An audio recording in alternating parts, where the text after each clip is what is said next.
Another exciting digital design class. In our last exciting digital design class, we were discussing the topic of base conversion, or what I like to term radix conversion. I'm just going to check to make sure this isn't bleeding through. It's the last class my marker started going through, and it was a permanent marker. I guess this one might not be, but I'm not sure. So what we want to go is from one radix to another radix. And what we'll do is we'll go from radix equal to 10, we'll call that decimal, 2, we'll call that binary, 8, we'll call that octal, and 16, we'll call that hexadecimal. And then in the process of converting from these things, we're going to go to decimal, binary, octal, and hexadecimal, or what sometimes is called hex. And what we'll do is we'll write out a little matrix which is rather different than the way the book describes it. If you would not want to convert from base 10 to base 10 because you're already in base 10. So we'll put an X in the main diagonal because you wouldn't convert from base 16 to base 16. But you might want to convert from base 10 to base 2. And if you did, you'd use repeated division. And if you wanted to convert from base 2 to base 10, you use positional notation. From base 8 to base 10, I use positional notation. From base 16 to base 10, I use positional notation. From base 10 to base 8, I first convert to base 2 using repeated division, and then I group by 3. So I'll say group by 3. And here we're going to group by 4. And to go from base 2 to base 8, we group by 3.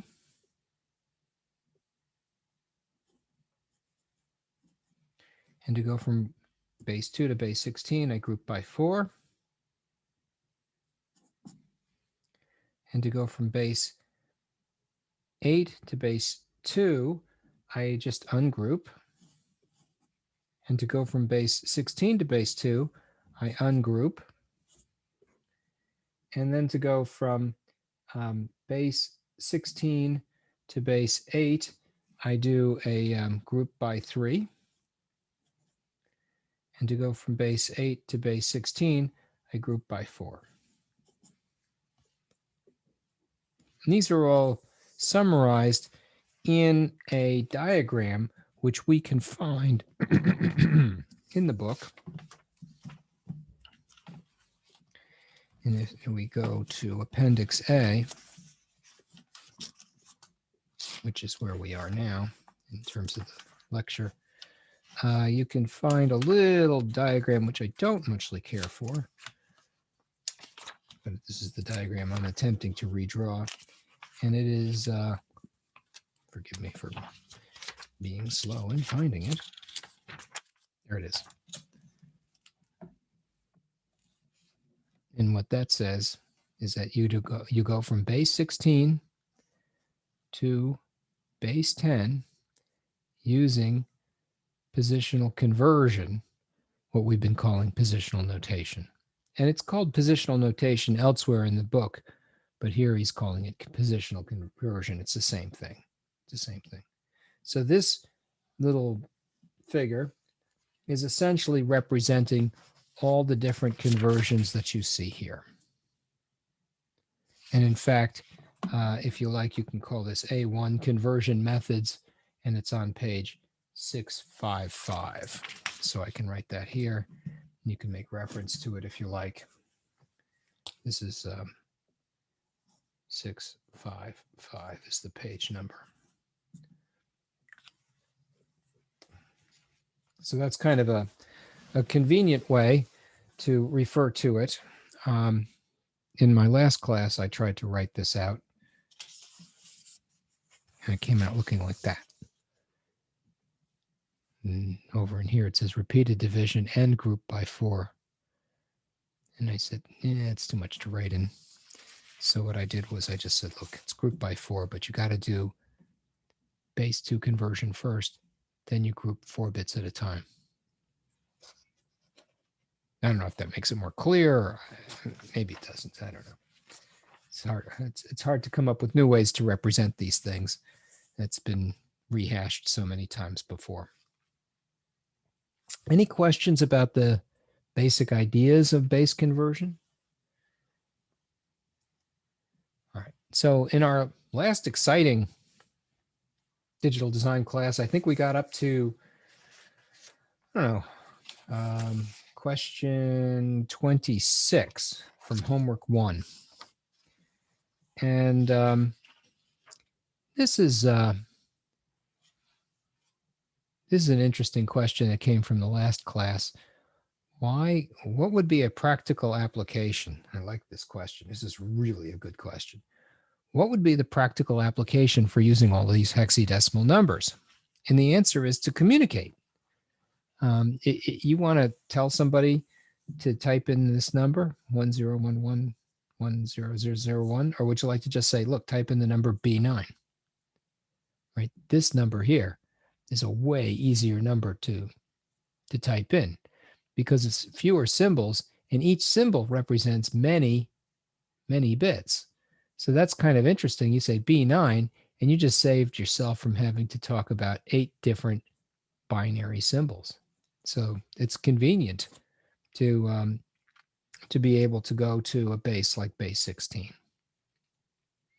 And if we look at it from this point of view, right, it says, well, given your base 2 number, how do I get the base 16 number? And the answer is we group by 4, and we take the binary number in 4 bits at a time, and then we proceed to assign those 4 bits a symbol. You could say, okay, but how did you get that symbol? Well, that's a very good question. So we go back to the method of counting in binary. So I'm counting here in radix 10. We're not going to be doing subtraction, even though it's in the appendix. No subtraction yet. And we count from 0 to 15. Do the same thing in binary. That's 0, 0, 0, 0, 0, 0, 0, all the way up to 1, 1, 1, 1. And then here are the radix 16 symbols, 0 through 9, and then A through F. So that's a way to represent each of the symbols. So here's an interesting idea, right? We'll do question 39 now, jumping ahead a little bit.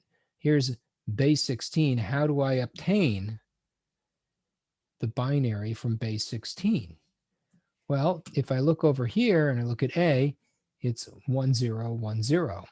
If I look at B, it's equal to 1, 0, 1, 1.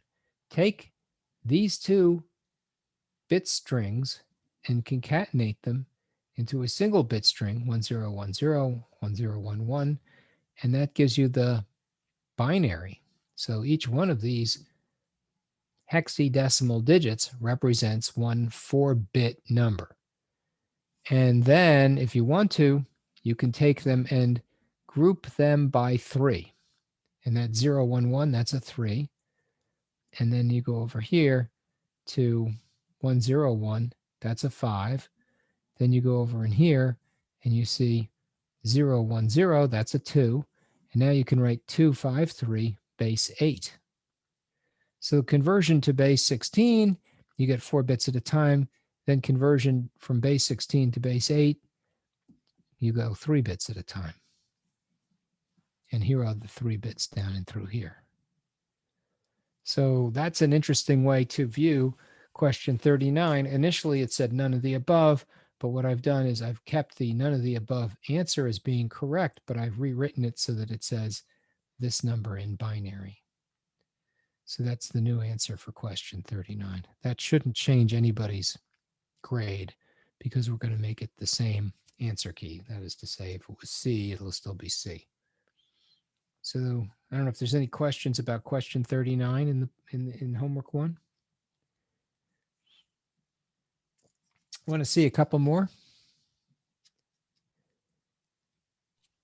Yes. Okay, let's do a couple more. So let's look at question 30. I think that's a good one to look at. Question 30. I'm going to try and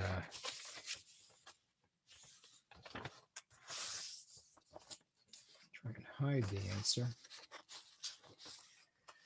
Here's question 30. So question 30 says,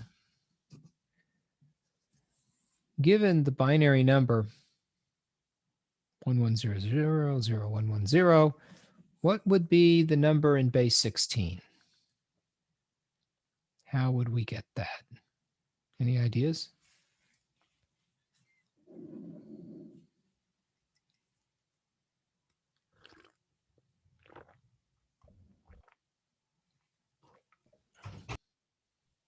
Group by 4. Yeah, we're grouping by 4. What would you call 1100? C. That's a C. And how about 110?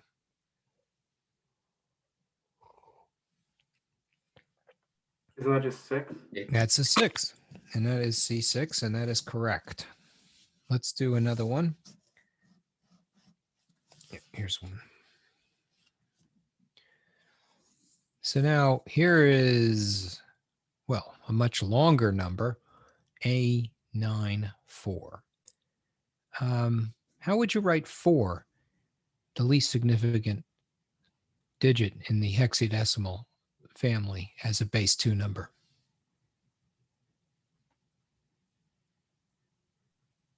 These 0, 1, 0, 0. That's correct. So you got to put in that leading 0 to keep the place, because just like the leading 0 in here, it's going to push everything over. And how would you write the 9?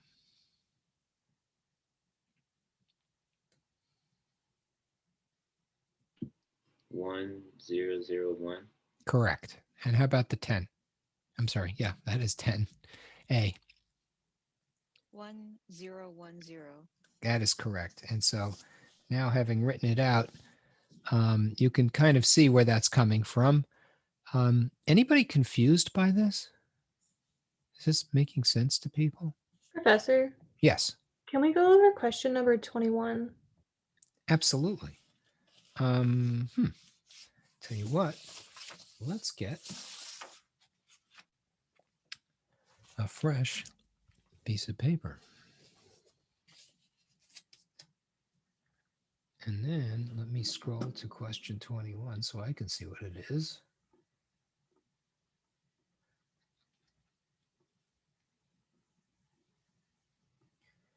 Question 21. Convert the following decimal to base 8. I'm going to find something to write with. Just a minute, please. Thank you. Okay. It says 1, 2, 6. This is question 21 now. Base 10 is equal to what number in base 8? Now, according to my little figure in here, if I want to go from base 10 to base 8, I need repeated division and then group by 3. That means I have to convert to binary first and then group by 3 to get the octal. Now, how do you think we ought to do that? Well, let's try something like this. Repeated division, 1, 2, 6. Right? And now if we divide by 2, we get 0 left over, and the answer should be 63 with 0 left over. And then we divide by 2 again, and the answer should be 31 with 1 left over. And then we divide by 2 again, and the answer should be 15 with 1 left over. And we divide by 2 again, and the answer should be 7 with 1 left over.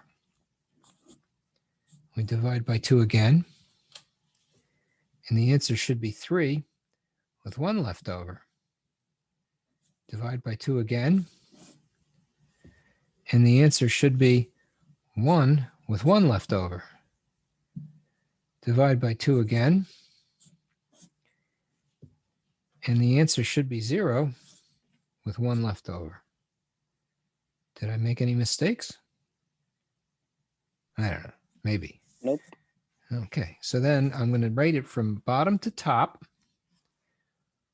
1, 2, 3, 4, 5, 6. 1, 2, 3, 4, 5, 6. 1, 2, 3, 4, 5, 6. 1, 2, 3, 4, 5, 6 with the 0 in base 2. And somebody said octal. And some guidance thingy said group by 3. So I'm going to do is I'm going to go 1, 2, 3, and I got a group. And then I got 1, 2, 3, and I got another group. Now I got to look it up. That's a 6. That's a 7. That's a 1. I got 1, 7, 6, base 8, and that is a correct answer. So apparently, I know how to divide by 2. You know what happens after you teach this course for an hour and 15 minutes is your brain stops working and you forget how to divide by 2. This is a big problem because I just had a course and I had a 15-minute break and we don't have time to breathe in between classes. So yeah, this is, forgive me if I forget how to divide by 2. You should know how to do that. I should know how to do that. I have a question about this. Yes. So this is just hypothetically, instead of going from like decimal to binary, then to the eights, the octals, could you just like, instead of dividing by 2 from the decimal, can you divide by 8 and use the remainder to get like basically do the same process, or do you recommend going to binary first?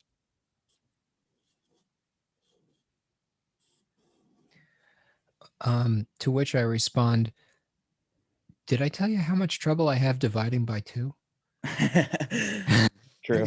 you want now you want me to divide by 8? No, I was just wondering if, like Well, here, let me torture you with that. Okay.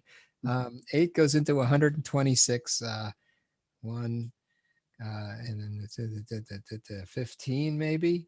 And crap. yeah, so it's not as viable to just do off your top of your So head. then you gotta say there's gonna be 6 left over. Okay, that's good.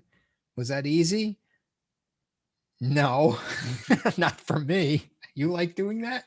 But do it again. Okay, because it was so much fun last time. We'll do it again. So now I have 15 divided by 8, and so that's going to be going in just once, right? Because 8 times 1 is 8, and then I got 7 left over. Okay, and now hey, look, it's looking good. 8 goes in to 1 0 times with 1 left over. So the answer is 176. You can get the same exact answer if you feel confident dividing by 8. Then the next obvious question is, what if you want to go to base 16? Maybe you'd like to divide by 16. You like that better too? We'll do that too. But you know what? Dividing by 2 is so much easier than dividing by 8. And dividing by 16 just makes my brain hurt. But we could try that too. divide by 16. Why not? And then, if you want to go to base 36 or base 64, we'll divide by 64. Where does that end? I'm liking the divide by 2 thing. I don't know. This is how I've always done it. And you can say, no, you're wrong. I'm going to do it by 8 because it's less operations. And that's true. It's less operations. But the opportunity for making errors is pretty good, I think. I'll leave it to you guys. If you like to sit there and divide by 8 and 16, you can. But this is how I'm going to do it in the class from now on. This is a little better for me. Yeah. Sorry, I didn't mean to say anything. I was just No. wondering if that was I'm possible. glad you asked. That's a great question. It's a great question. But and of course, yes, you can. You can use this residue theorem, and it'll work. It'll work. Let's try another question from the homework. Do you think we ought to try question? Let's try question 34. I think that's a very fine idea. Question 34. That's an interesting question. We're going to go from base 16 to base 2. Did we do this already? I don't think so. We did that one. So here's 4. We know it's 0, 1, 0, 0. 9. We know it's 1, 0, 0, 1. A is going to be 1, 0, 1, 0. So we then reveal it. 1, 0, 1, 0, 1, 0, 0, 1, 0, 1, 0, 0. And that's how you go from base 16 to base 2. And so then I thought what I'd do is maybe skip ahead a little bit. If I'm going too fast, stop me or slow me down. I'm going to go now from base 16 to base 10. How do you do that? Just use positional notation. And Yep, that's exactly right. So you have 5 times 16 to the 0, because that's in the 0th place. I'll have C, which has a decimal value of 12, times 16 to the 1, because that's in the 1's place. I'll have 3 times 16 to the 2. 16 to the 2, by the way, is 16 times 16, which is 256. This will be C times 16. This will be 5 times 1, because 16 to the 0 is equal to 1. So it's 5 plus 12 times 16 plus 256 times 3. Here's C. Sorry, there's C times 16 to the 1. Here's 3 times 16 to the 2. Here's 5 times 16 to the 0. 16 to the 2 is 256. 16 to the 1 is 16. 16 to the 0 is 1.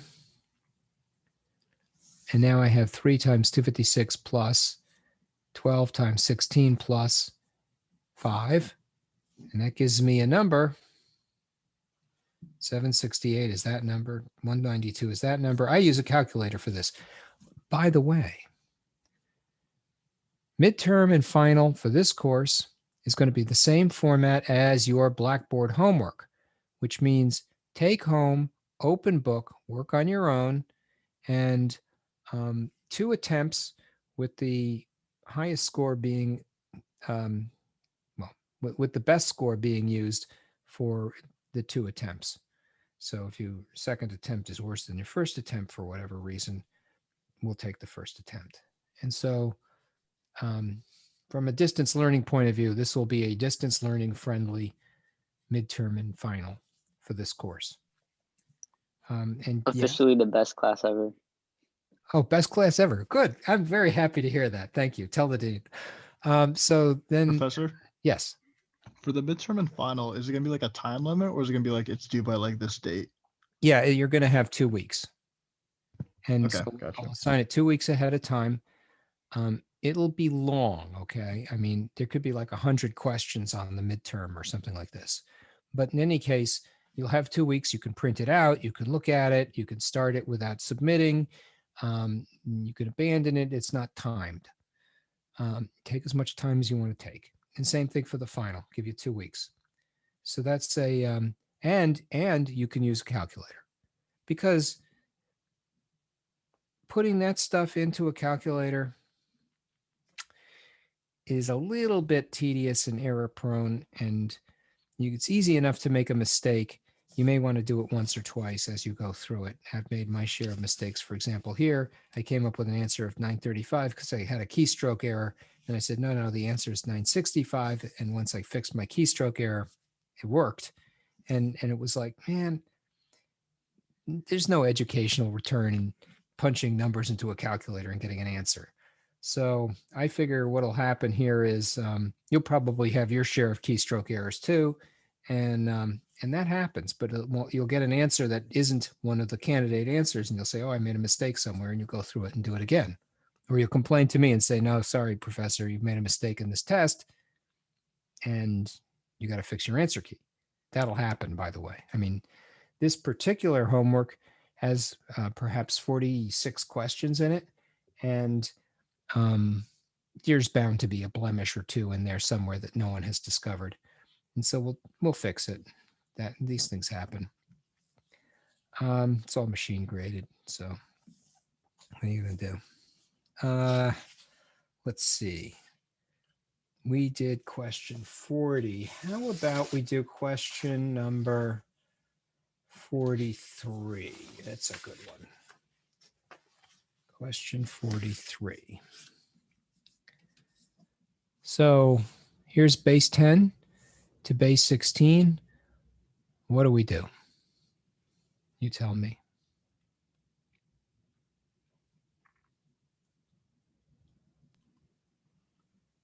When you want to convert to binary first? Yeah, yeah, exactly right. Unless you want to start dividing by 16, you're going to convert this using repeated division to binary. And then you're going to group by 4, and then you're going to get your hexadecimal digits from that. Now, one could make a compelling argument that if you can use a calculator, we could just program it to do the whole thing for us. But then I think the best calculator is the one between your ears. Let's learn how to do that. Let's learn how to use the calculator between your ears. Let's learn how to use our brain to do it. That's better. So dividing through by 107 gives me a sequence that results in the following binary string. And you can go through and verify me on that one. And from the bottom up to the top, you write from left to right, the entire binary string out. Then you take this binary string and you look it up. That's your B, and that's your 6. And 6B is the answer for 43. And that's the homework, unless you guys have a question that you'd like to ask of me about the homework. I'm opening the floor. Any questions at all about the homework? Anything you'd like me to cover? With number 43, is there supposed to be a remainder 1 at the top where you're dividing it by 107? Yeah, because 2 doesn't go into 107 an even number of times. Right? Oh, right. If this were 106, then you get 53 with remainder 0. But because it's 107, you get 53 remainder 1. Somebody, as long as it's an odd number, you're going to have a remainder of 1. So odd number, remainder 1, even number, remainder 0, odd number, remainder 1, even number, remainder 0, odd number, remainder 1, odd number, remainder 1. So that's just the way it is when you're dividing by 2.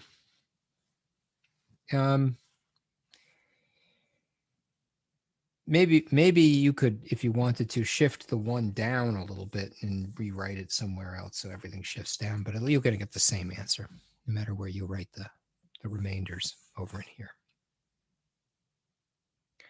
So now what I'd like to do is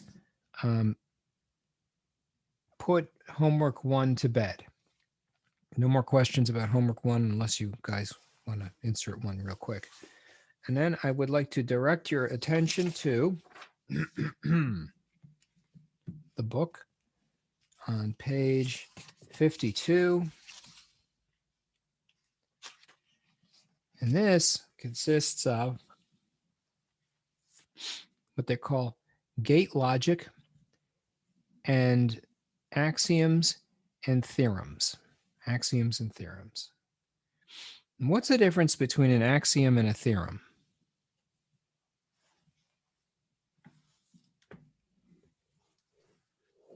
Isn't like an axiom something that's like we hold to be true or like we state to be true? That is correct.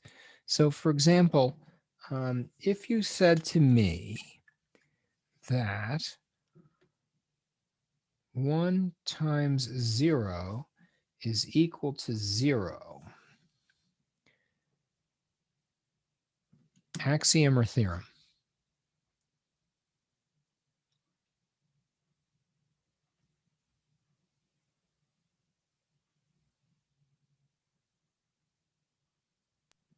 Just an axiom. That's an axiom, right? We're not going to prove it. We're just going to say it's true. And we're going to accept it as true. And this will always be true until... Could you repeat what the difference between an axiom and a theorem is? Yeah, the axiom is something that's stated without proof. It's the assumption upon which the theorems are based.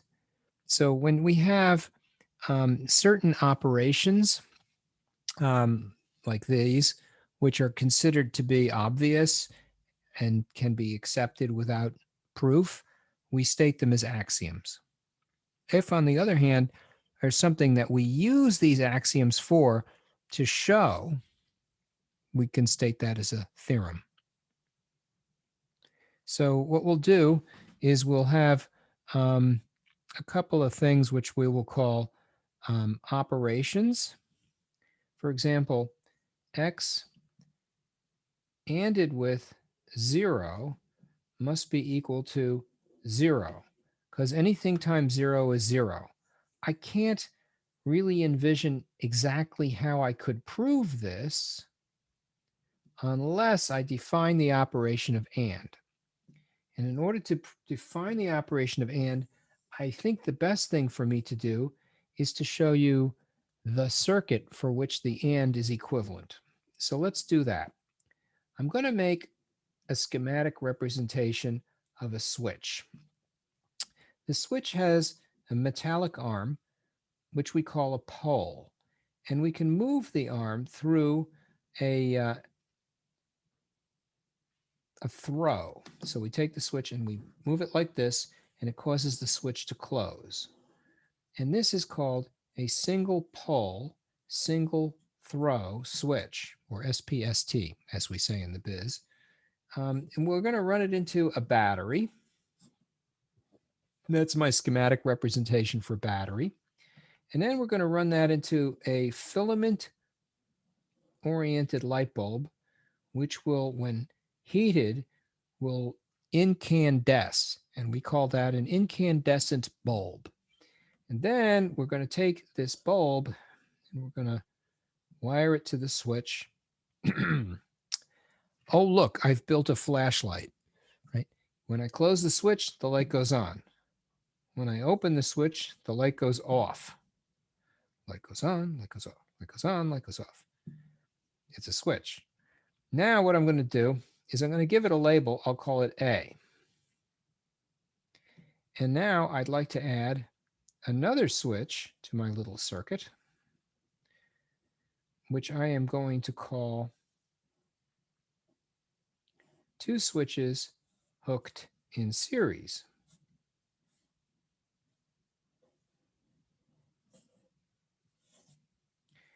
And this will be called A, and this will be called B.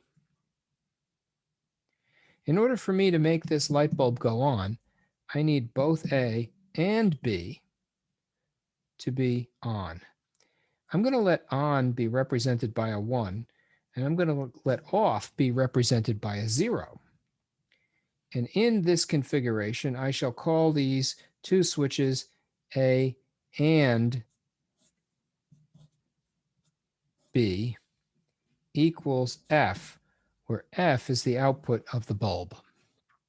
And now what I will do is write A and B in all possible combinations.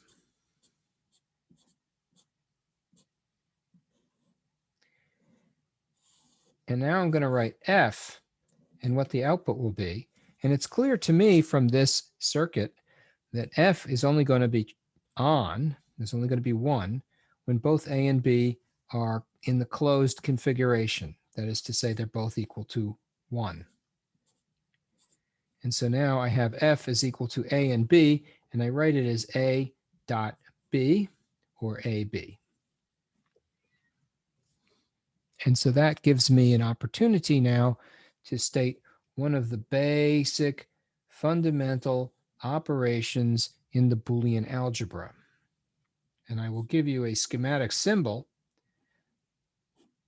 that represents the circuit. And we'll call this a gate, and the gate is called an AND gate.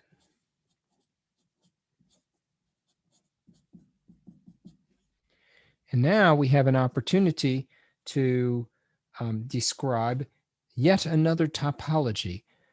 The dual of the series circuit configuration is known as a parallel circuit configuration.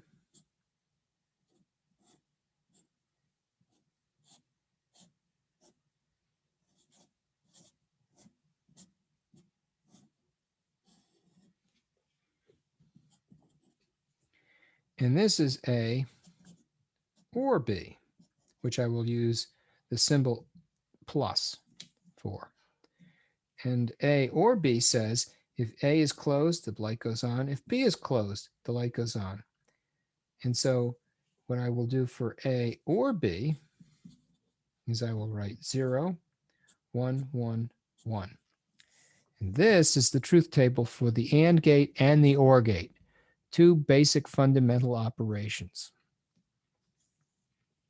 Not to be outdone, there's another one called the inverter, B prime, also known as B bar, depending upon where in the book you look.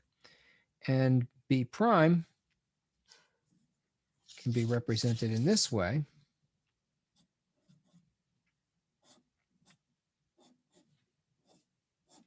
And that is the inverter. And this will be B prime coming out. And so what it does is it takes B, and if B is a 0, it makes a 1. If B is a 1, it makes a 0. 0 makes 1, 1 makes 0. These are the three fundamental operations of the Boolean algebra. The set of Boolean algebraic symbols is 0 and 1. So I'm looking at what you did on the left-hand side, like all of the different things, and then back on and I can't like quite pair them up. Could you go over which one means what again? Sorry. So here's A and B. Don't be sorry, it's fine. Okay. A and B is represented by the series configuration of my little circuit. So that F looking That's there. And this goes to here. I don't understand what the difference between everything is though. Like, so these two switches have a parallel configuration. So if you close A, oh, that means that's like so basically if we were supposed to do yeah, can you go through all of it? It's like on or off, right? sure. Yeah, if you close the A switch, the light goes on. If you open the A switch and then close the B switch, the light goes on. Here, if you close the A switch, the light does not go on. You have to close the A switch and the B switch at the same time. So A and B must be both equal to A1, which happens only in this row, in order for F, this light, to come on and give us a 1. Whereas over here, either A or B can be turned on, in which case either of these will cause the light to go on. So for example, suppose you were sharing a room with your sister, and she likes to watch, read at night, and it bothers you. So what they do is they wire the light, overhead light in the room to a switch, and you both have to agree that the light goes on at the same time. If one of you wants to sleep, then nobody gets to watch, or nobody gets to read, because you can't turn on the light if the other person doesn't want the light to go on. But here is an example of a three-way switch where you can walk into the room from any door and hit the light switch and the light will go on. What's the symbol for that again? Sorry. This is the light right here. That's Could you just pull the paper down a little bit? Yeah, okay. Thank you. Sure. Did I answer your question? Yeah. Oh, good. Okay, so I have one question. sure. You showed what the symbol for the AND gate is. What was the symbol for the OR gate? Did I miss that? We didn't get there. Good question. So Okay. the OR gate is represented by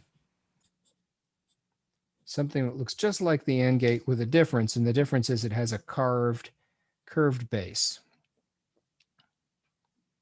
And so that's the OR gate.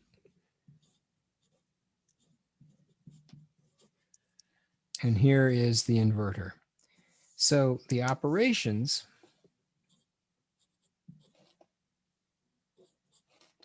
are AND, OR, and NOT. And what we like to say is that under the operations of AND, OR, and NOT, the Boolean algebra is closed. Or you could say the Boolean algebra is closed under the operations of AND, OR, and NOT. You could say, all right, okay, what does that mean, Professor Lyon? I don't understand this term, closed. Well, let's take the real numbers, right? Real numbers are represented this way. There. So with the real numbers, we can say that under the operation of addition, the set of real numbers is closed. That is, you can add any two real numbers together and you will have a real number. Subtraction. Well, you can subtract any two real numbers and the answer will be a real number. But division, what about division? Well, if I divide by 0, which is a real number, the answer is not a number.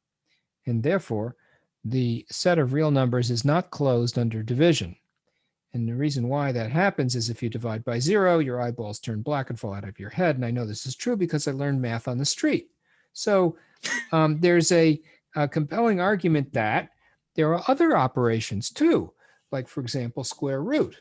If I take the square root of a negative number, right, it's going to give me an imaginary number. Therefore, the operation, let's say the set of real numbers is not closed under the operation of square root or division.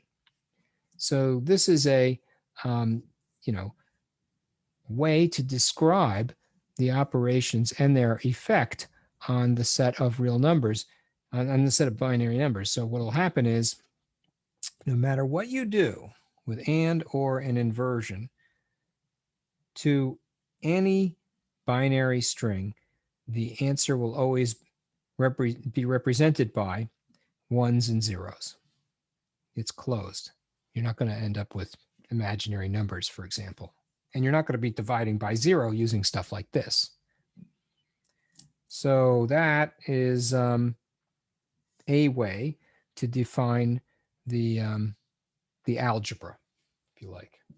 A way to define the algebra. So let's take a look at some more axioms and see what we can do with this interesting and wonderful Boolean algebraic stuff. Because, because it is very stuff-like. I mean, it's got a lot of interesting things that go on. First, let's represent some circuits. Here is an inverter, A and B. Here's its output going, I'm sorry, that's not an inverter, that's an AND gate. But here's an inverter coming out. And the output is going to be A, B, inverted. That's an interesting thing. A very interesting thing. Let's look at this A, B inverted. First of all, if I write A and B,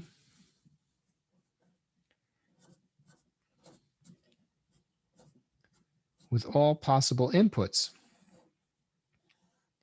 I can create A and B, the output of this AND gate, and write, now I can create A, B inverted, the output of the inverter, and I get, and all I've done is wherever there was a 0, I wrote a 1. Wherever there's a 1, I wrote a 0. That's what the inverter does. It inverts. Wait, so Now is the inverter a triangle?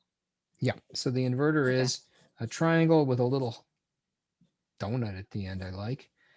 In fact, sometimes I get tired of drawing the inverter on top of the AND gate, and so does the book. And so what they do is they create a shortcut gate, which is called the not AND gate or NAND gate.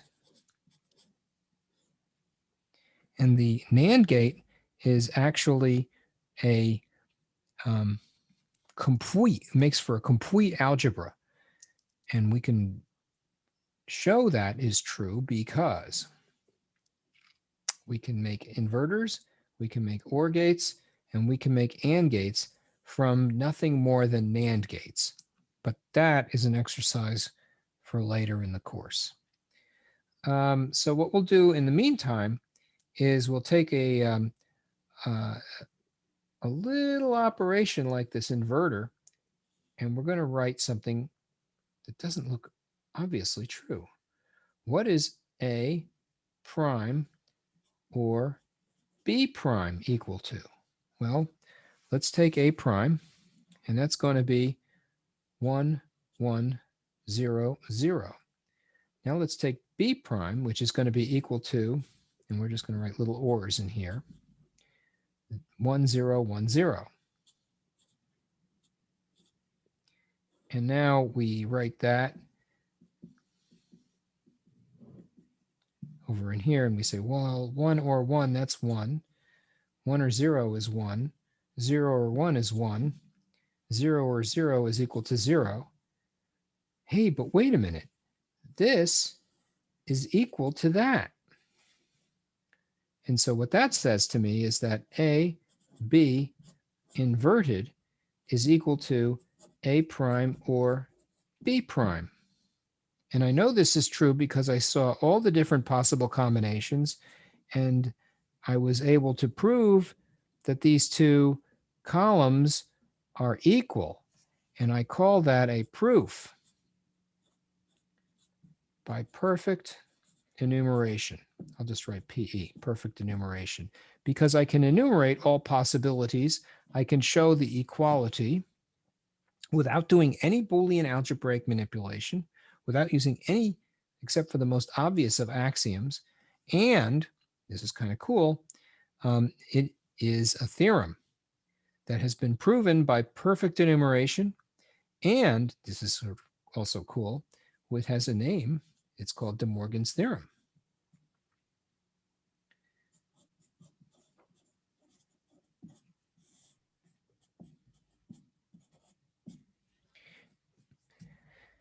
Now, if you go into the book, referring back to the book, what do we see? We see, aha, here's De Morgan's theorem. And what he does is he says, well, you take a bunch of things, multiply them together and invert it, and it's the same thing as adding a bunch of things together with the literals inverted. And that is what they call a theorem. Right? Now you can prove it with Boolean algebraic manipulation, but what I just did was I proved it using perfect enumeration. That's all right, I guess. But wait, there's more. Huh, but wait, there's more. Where did I hear this? It's like a Willie Mays thing where we're advertising for the slap chop. So there's a thing which we call the dual.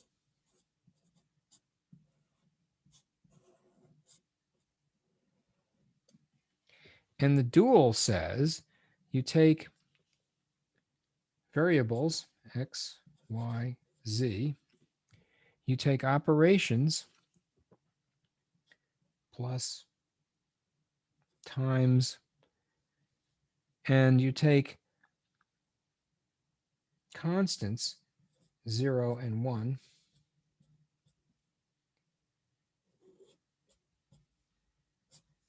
and you form the dual.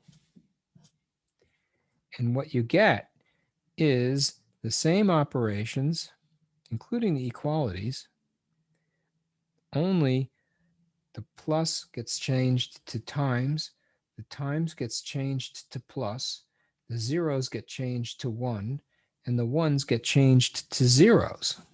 The inversions are not impacted. So that means you get x, y, z, plus gets changed to times, times gets changed to plus, 1s get changed to zeros, zeros get changed to 1. Oh my gosh, my head hurts. How do I apply this guy? How does this make any sense? Well, look, if 0 or x is equal to x, and we can call that a basic axiom because things added to 0 are themselves, then I can find the dual of this expression, and it must also be true. And so what that says is that the zeros get changed to 1s, the 1s get changed to zeros, the times gets changed to plus, the plus gets changed to times, there's a plus, there's a 0. That becomes an equivalent expression which says 1 and x must be equal to x. And that is the dual of that. And they both look like axioms, but I'm able to obtain this using only that and the dual expression. And that is cool. It says 1 times x is equal to itself. And this looks like an axiom, but I'm still able to obtain it using the dual. Let's do that again, because that was pretty cool. Suppose I said x or 1 must be equal to x. First, let's think about this a minute. If x is equal to 0, 0 or 1 must be equal to... Oh, that's not true, is it? Sorry. If x is equal to 0, 0 or 1 is equal to 1. If x is equal to 1, 1 or 1 must also be equal to 1. So that's all right. Let's find the dual. So now what do we got? Somebody said 1s go to zeros, zeros goes to 1, plus goes to times, times goes to plus. So now I write x times 0 must be equal to 0. And things times 0 are equal to 0. That's good. I like that. That worked out good. I still don't understand what duals do. Dual is an operation which it runs on top of a equality expression and gives you another equality expression that is also true. So if this is true, then the dual must also be true. That is to say, if 0 or x is equal to x, then it must also be true that 1 times x equals x. And So in what fact, does dual change though? Like if you dual were to... just changes the format of the expression, because that expression does not quite look like this expression, but they are duals of one another and they are both correct. Does it just, is it another way to say that something's equal to each other? Yes, it's a way to transform an equality into another equality. Okay. So if you're asking us to find the dual of something, there is no like magic formula you can push something through. You're just gonna look at it and be like how would you? You have to apply the rule of the dual. So here's what we got. here's the book. And the book tells us that to take the dual of this expression, you take the times and you turn it into plus, and the x's and the y's are now summed, and that gives you a dual. Here's another one. If we're taking the dual of the pluses, we get a bunch of times. And in general, what we see is when we take the dual of a bunch of variables with zeros and ones and pluses and times in the equality expression, take the dual, the 0 and 1 gets turned to 1 and 0. The plus and times gets turned to times and plus.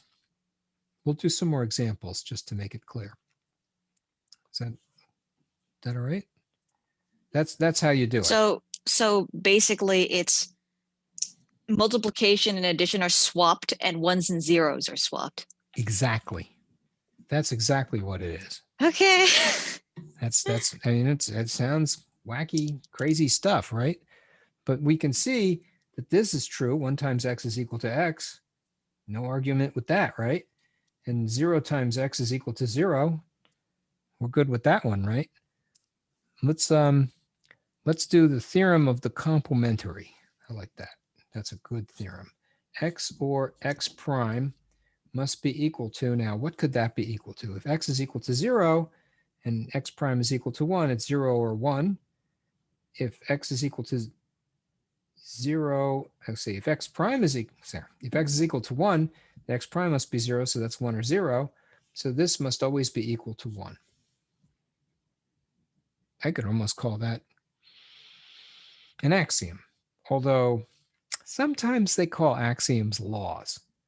In this case, I think they call it a law. And the question of whether you want to call it an axiom or a law, kind of, I don't know. I don't like to call it a law because I figure if I, use a quantum computer, this might not be true. And what did I do? I broke the law. What, they're going to put me in Boolean algebra jail or something? I don't know. So this is something I can take the dual of. This is going to be equivalent to x and x prime. But instead of being equal to 1, it must be equal to 0. And that must also be true, because that'll be 1 times 0 or 0 times 1. So this, what the book calls a law, I'm going to call an axiom. This must also be the dual of the axiom. Could you say that like addition corresponds to or and multiplication corresponds to and, or is that not correct? No, that is exactly what it is. Okay, because I was kind of confused if that was like I don't know. I don't know. And is or is an and gate looks like this, an or gate looks like that. So and or are the same. I'm sorry, and with multiplication or with addition. And you can write it a few different ways. You can say A and B, or you can write AB. Either is okay. You can write A or B. I don't know how else you would write it algebraically. Let's see now. Oh, what about De Morgan's theorem? De Morgan's theorem had a good one. Here is a B inverted equals A prime or B prime. Let's take the dual of De Morgan's theorem. And so what that does is it says, well, it must be true that A... Does prime mean not? Yeah, prime is the inversion. So that's a... I guess I did write it here. Yeah, that's the inversion.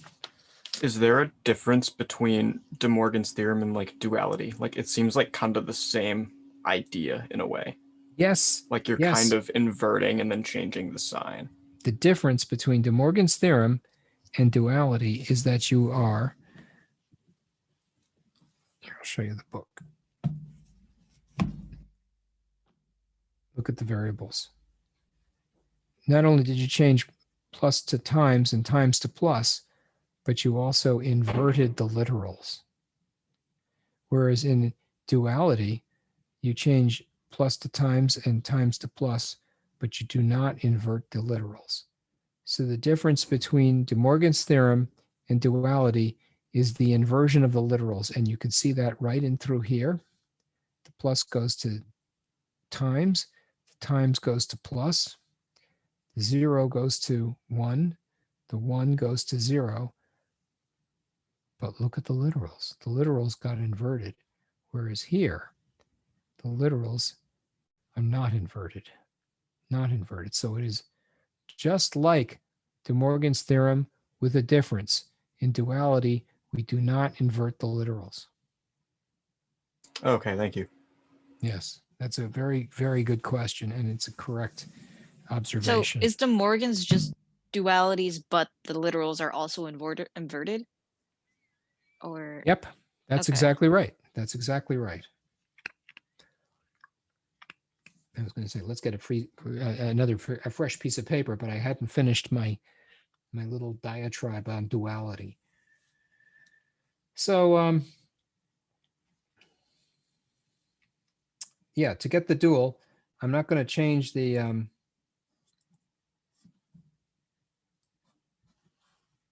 literals at all.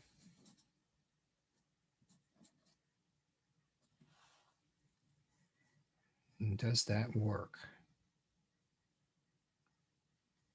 Does it work? Well, now let's see. I don't know if that works, actually. Let me just make sure I got that correct.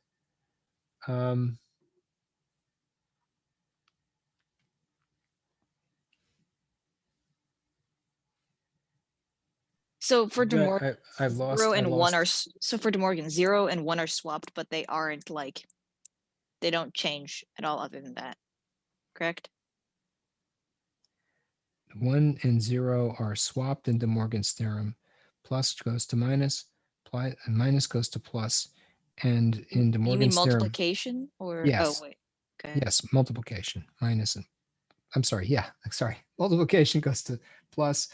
And goes to or goes to and, 0 goes to 1, 1 goes to 0, and you invert the literals, right? So what has happened when you go from here to here? The literals got inverted. The plus got changed to an and what else? I guess that's it.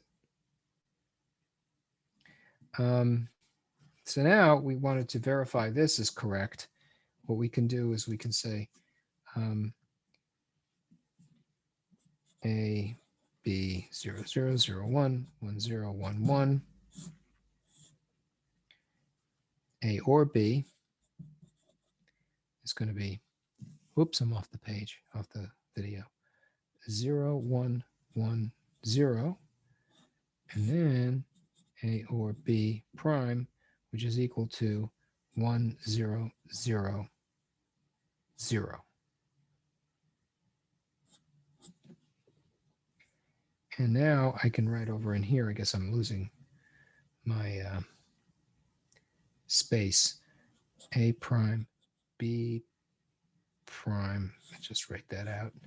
And that'll be 1, 1, 1, 0, 0, 1, 0, 0. And now if I were to AND these two things together, the only place where they're going to be a 1 is going to be right here in this column. 1, 0, 0, 0. That'll be A and B. And now here's A or B, and here's A or B inverted. And you can see these two columns are equal.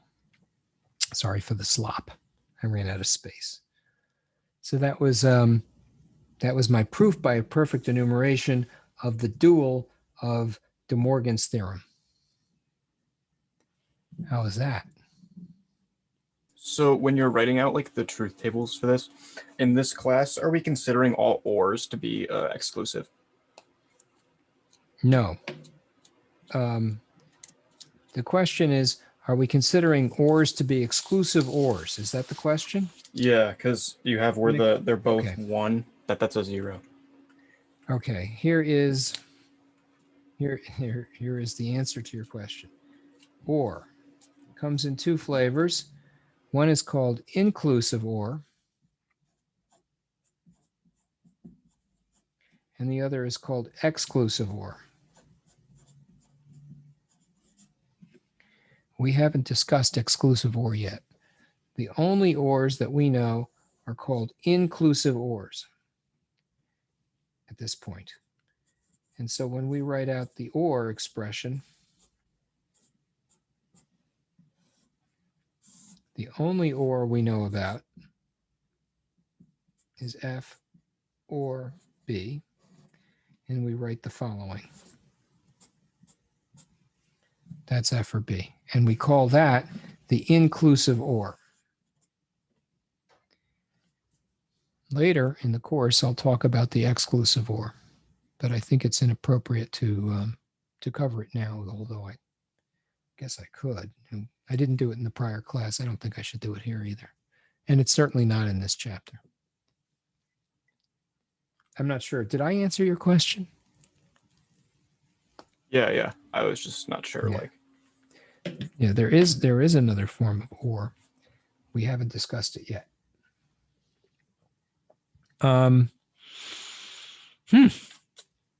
Here's one you probably know. X, Y equals Y, X. What do you think that is? The same thing. That's, yeah, commutivity. Commutivity. I don't know. The commuter is the person who goes to work. They're going somewhere. So I guess the variables are going somewhere. This one got over there and this one got over there. I don't know how they did that. I guess they took the train or something. So then if you believe this is true, and you can probably state it without proof, although you could prove it through perfect enumeration, I would claim this is an axiom, although the book calls it a law. I honestly don't think it should be a law. I think we'll call it an axiom for now. I can take the dual of this guy, and he says, well, that must be that X or Y is equal to Y or X. So that is the dual of the commutivity axiom. I'm going to call it an axiom. And one of the things you'll see when you look at page 51 in chapter 2.2 is the commutative law has a dual, and there's the dual. So it's the same law, but one is the dual of the other, or they are the dual of each other, if you like. There's still commutative law. X times Y equals Y times X, X plus Y equals Y plus X. They are duals, and they both show commutation. So commutation works in the Boolean algebra. Is it possible to tell, like kind of at a glance or just by like writing something, whether it's like a theorem or an axiom or a law?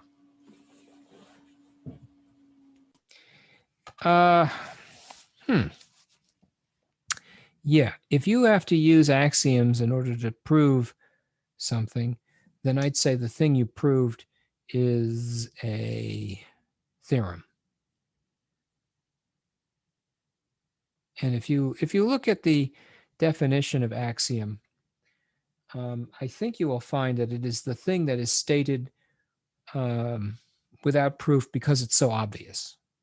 Like when I say X times 1 is equal to X, I call it an axiom because I don't really sit down and prove this, right? In other words, I do not prove X dot 1 equals X. I do not prove X dot 0 equals 0. I do not prove that X or 0 is equal to X. And I do not prove, and this is the dual, by the way, and I do not prove that X or 1 must be equal to 1. But this is not obvious to somebody who's only skilled in the area of traditional algebra, but it is true. Let me think about that. Yeah, so consider the commutativity issue, right? I don't prove that is true, but I can use the dual to get another example of commutativity. They're both axioms. This is all axioms. I mean, it's so simple, you can state it without a proof. Now, here's an example of something which you might also state without a proof. X times y or z is equal to xy or xz. Now, they call that the associativity law. But I say that's an axiom. And maybe it just says it's the axiom of associativity, that you can distribute the variable across the parentheses. Moreover, I can find the dual of the associativity law. And the dual tells me that I have to take the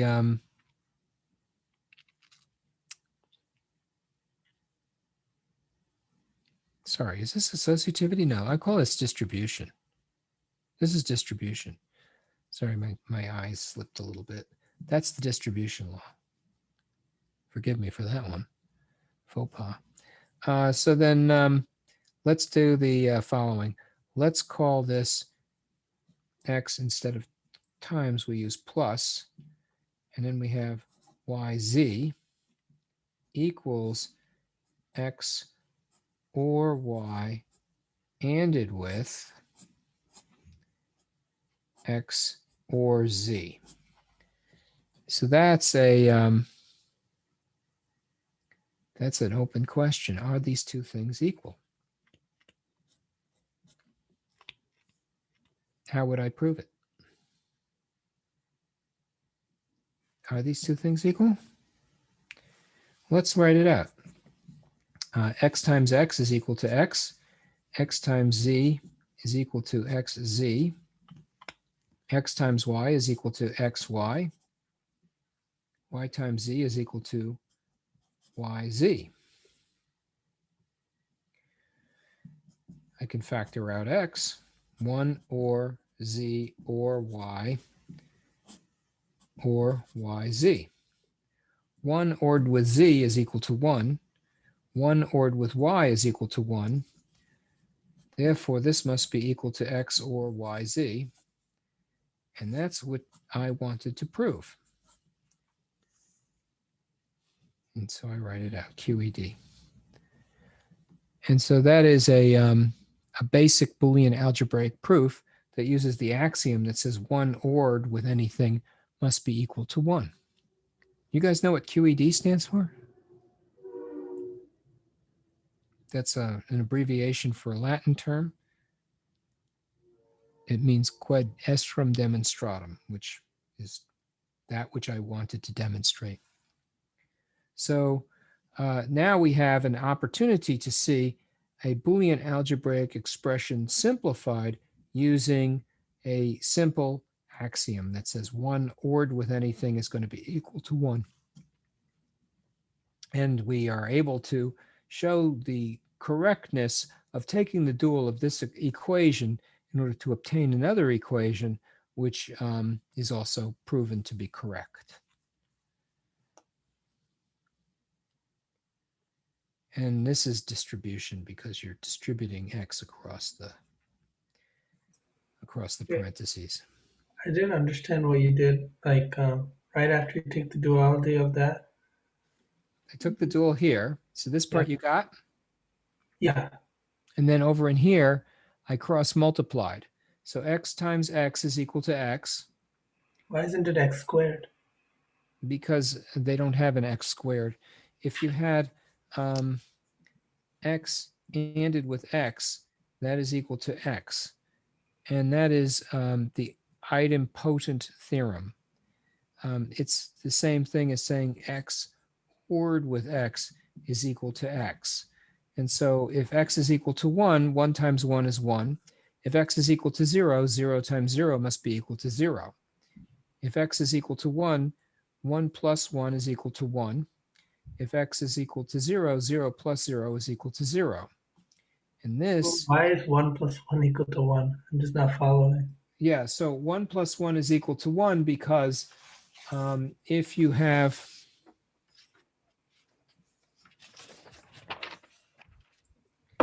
parallel circuits, 1 plus 1 is the same thing as closing switch A and B, and that'll make the light go on. So you could have, Oh, right? okay, I get it now. If both are opened, that's 0 plus 0 equals 0. Think of it instead of being 1 and 0, think of it being true or false. Yeah, if you can do that too. If you said true or true, the answer is true. If you said false or false, then the answer is false. That makes much more sense. Okay, thank you. So that's, yeah, if you go into the philosophy class, they'll probably give you the same Boolean algebraic arguments, only with true and false instead of on and off or 1 and 0. This is very similar to discrete math as well. And discrete math, they probably got a lot of overlap with that as well. They probably had demorgans theorem in discrete math, I would hope. So, Go ahead. Sorry, with the middle part where you have the x, after you factor out the x and you have x times 1 plus z plus y, why is it that x combined with the other two variables you still get 1 so they can cancel? Like, why is x times z 1 and why is x times y 1? Well, what's really happening here is 1 plus z is equal to 1. Because 1 plus z equals 1. Anything plus 1 is going to be 1. And the reason why is because of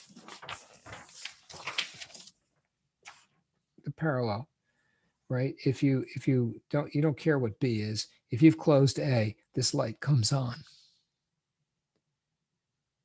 So A plus 1, where B is equal to it's on, doesn't matter what A is, this light's coming on if B is on.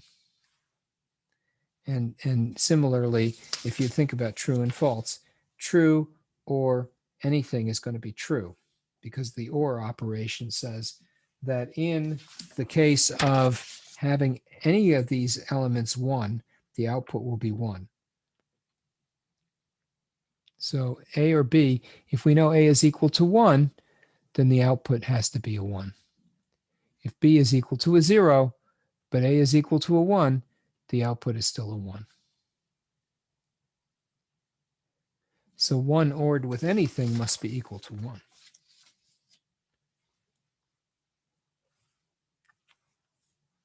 Okay, thank you. Yeah, therefore this whole expression is equal to 1, and now we have a simplification.